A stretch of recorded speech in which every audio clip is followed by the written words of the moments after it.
Alright guys, we're here at AutoPower, and the reason that we're here is because, like I said, I've been lagging on the rebuild, and here's your first update. We're picking up a roll cage today, so let's get into it.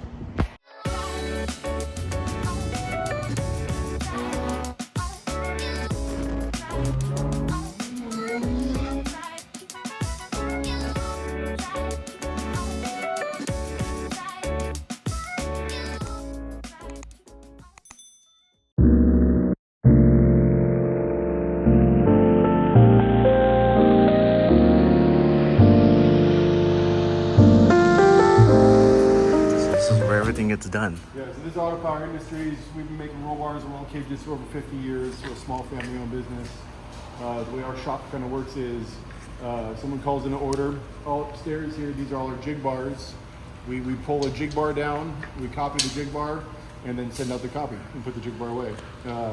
We make roll bars and roll cages for over 350 different cars. Wow. We're the leader in as far as amount of different vehicles. Anywhere from old MGB to the most modern Mustang and Camaro, Subaru, Honda, you name it, Porsche. Yeah. So yeah. Wow. So, and you guys, I know you guys do sell bolt-in and weld-in. Yeah, exactly. Most of our products is a bolt-in application, Uh-huh. which allows you to keep your 100% stock interior in the vehicle. Okay. You can bolt our product in to be race legal for the weekend, leave it in, or you can pull it back out and have a normal car. Nice. That's cool. Ship all over the U.S., all over the world. Oh, nice. And you guys are located in San Diego? San Diego, California. Yeah, and Okay. we've made to order, handmade to order. Nice. And you guys have been around for how long? We started in 1953. Wow. Sorry, 1973. Okay. Yeah. Nice. Yeah. That's good to know. Yeah. A bolt-in race roll bar with options, which Okay. means they can unbolt the harness bar and the crossbar. Oh, nice. So that way when you're not racing, you can pull those bars out of the way and have easier access to your seat area. Okay. Where our standard race roll bar, which I don't have one right now, Mm-hmm. here is these two bars are welded in place. Oh, I see. Yeah, so that's adding the options to the race roll bar. Okay. Yeah, so mine actually has everything welded. Welded in place, Okay. exactly. And that's more the standard way of doing it. Okay. So basically, these are the race roll bar with options. Nice. And then over here, this one here would be called our Street Sport roll bar. And again, it's a 4-point roll bar only with a bolt-in harness bar. Okay. So this one is not race legal because it doesn't have a crossbar in it. Yeah. But it's just more designed for like car show guys who want to have the roll bar look and this harness look. We don't really care about the safety requirements. I see. So that's why we have to offer the Street Sport roll bar. Okay. And then here.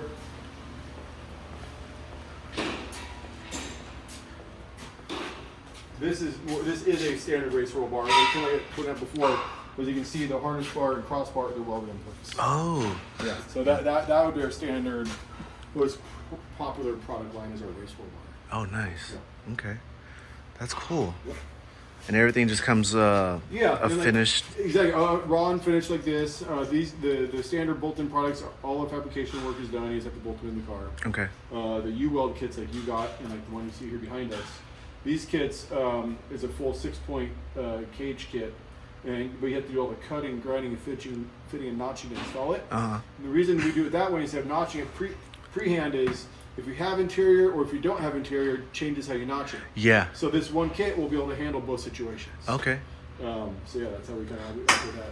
And they're all chromoly, right? It's DOM mild steel. It's Okay. 120 wall DOM mild steel. Nice. In some applications you can use 1.5 inch, but it's only for real lightweight cars. Okay, okay. Miatas and Mini Coopers. And Oh, I see. One thing I noticed is on the bolting cages, the bars that come back, they slide in, and then this is where your bolt goes in. Exactly. So those are the rear braces. The rear braces slide on and off. They bolt on and off. And we offer that for two reasons. A, for shipping, it makes shipping it much easier because it's much smaller. Yeah. Your package isn't this big, it's only 10 inches wide. Yeah. And then also, two, getting it in and out of the car. Uh-huh. So what you would do is you would slide the roll bar in just like this, you lean it forward, you slide each rear brace on, then you lean it, bolt them up, then you lean it back, and then now your roll bar is in place. Nice. So if you're trying to get the roll bar in the car with these rear braces on, it would be much more difficult. Oh, okay. Yeah. Makes So there's two reasons why we do the rear braces removable. Oh, that's cool. Your harness bar, crossbar. There's two rear braces here. We made them 4 feet long, so that way you can run them either the rear fender wells, like our standard product is, or you can run them back to the trunk area to get rid of your rear seats. Okay. So that's why we leave them extra long. You also get four plates. 2 plates have a 90-degree bend on them. Those are the ones that go on the floorboards, and the bend goes up the rocker panels for the main hoop. and then 2 more plates for the rear braces. We just make them 6x6 flat, so that way you can put them to where you want. Okay. If you put them on the rear wells, you have to contour them. Yeah. If you're to put them on in the trunk area, you don't. Okay. Yep. Nice. And then yeah. So then here, I'll show you here. So you guys, this is my roll cage. It's gonna be an actual 4-point. There's diagonal bar, harness bar, the 2 bars that come down to the wheel wells, and I added a 5th point, which will come up from up here and go diagonal to the back passenger side. Something I want to do different. I mean, I had an AutoPower before, and it was a bolt-in. It was chrome dipped. I'll put it in below so you guys can see what it looked like, but I want to do something different. I wanted to weld it because I actually want it to be more rigid on the body, and I'm gonna actually paint match it to the car. So once we get this, I have some other, well, we got to rebuild the transmission first. Once the motor's in the car, which will be another video for you guys to see, we'll have this, we'll take it to Spec Lab here in San Diego, and he's gonna weld up and do everything, and we'll do a full video of the full install and of them welding the cage in.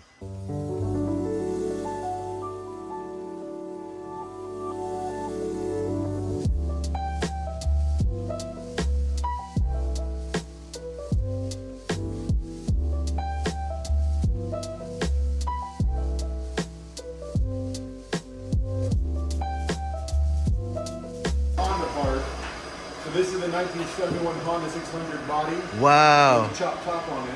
That's sick. Yeah. Wow. The record we're chasing at Bonneville is 305 miles an hour. Oh, wow. And it has a 540 cubic inch blown big block Chevrolet on alcohol power unit. Dang. And then this is... This is the chassis of it. So, like I said before, firewall back, that's the part, the Honda part. Firewall forward, you can do anything you want. Okay. This is where our blown alcohol Chevrolet normally sits. That's our fuel tank, our oil tank. It has a 4-speed B&J air shift transmission in it. Oh, wow. 4-link suspension, front and rear. It's all a home-built car. Dang. Yeah, my family's been running cars at Bonneville Salt Flats since the early 50s. Wow. I'm a 3rd generation 9-speed racer. What was the last record that, or your best, like... We just had this out 2 weeks ago, and we were going for the 305 mile an hour record. I was shifting from 3rd to 4th gear at 268. Oh my God. And as soon as I made my shift, I noticed we dropped oil pressure, so I shut it off. Okay. We had an oil pump failure. Oh, wow. But luckily, it was all savable. That's good. Yeah.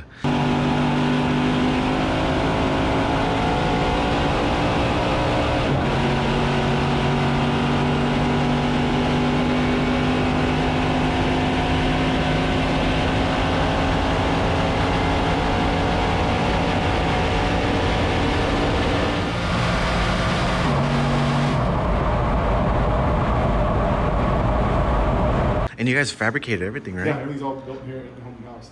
Wow. Yep. This is crazy. That's a very small cockpit. It's very small, and the car looks kind of big right now when it's up in the air, but when it's on the ground, the car is only 42 inches tall to the roof and 48 inches wide. Oh, wow. You know, the wing goes higher than that, but that's the roof of the car is 42 inches. Okay. Wow. And is that a sump tank over there? Yeah, that's the oil tank. It's a dry sump oil system, so it's a 5-gallon oil tank. Nice. That's so cool. I love to see things like this, like just Yeah. homemade projects. And I'll show you the motor too. Oh, yeah. You guys, this is so sick. His car is actually a Honda 500. Like, what? I would never suspected that. Well, that right there is his car. The 600. Honda 600 is a 71 Honda 600 Z Coupe, original condition, and then that's what we turned our little Honda 600 Z Coupe looks like now. And that's the same car we just saw in the bay. Yeah. That's sick. Dang. AutoPower, you guys.